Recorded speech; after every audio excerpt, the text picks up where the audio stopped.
Good afternoon, welcome to Radford Vac Centre. Today we have a KitchenAid food mixer in for repair, which has a drive problem. Now this can happen with quite a few food mixers, that basically if you overload them and start them on the high speed, it can cause damage to the gearbox. In this case, as you can see here, we're pointing with the screwdriver, the worm gear here, the plastic one, has stripped its drive. So this afternoon we're going to replace this gear, obviously clean the gearbox out and repack it with new grease. This is part one of the video. In part two, when we removed all the grease, we'll show you how the gear comes out. Welcome back to part two. We're now about to remove the worm gear assembly. As you can see, there's 3 screws to remove. So if you remove all 3 screws,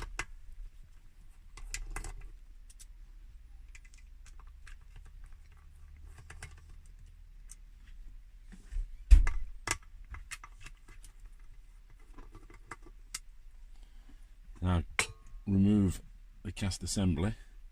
If you look inside, you'll see there's a pin which actually holds the worm gear in place.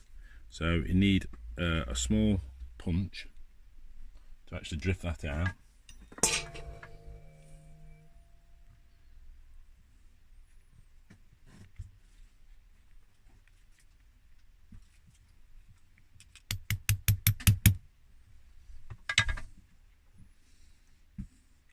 And then if you remove the gear shaft, like so, you remove the faulty worm gear, and then obviously we need to clean this all up before we refit the actual new one, and just do this basically in reverse order.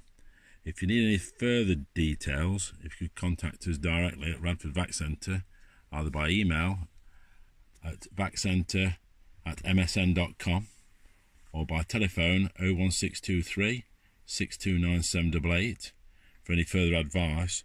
Also, we do a repair service by mail order, so if you don't feel like you want to actually do the repair yourself, you can send it to us and we will repair it and return it to you, signed for and insured by UK Mail. Thank you for your time, but if you need any further help, please don't hesitate to contact us.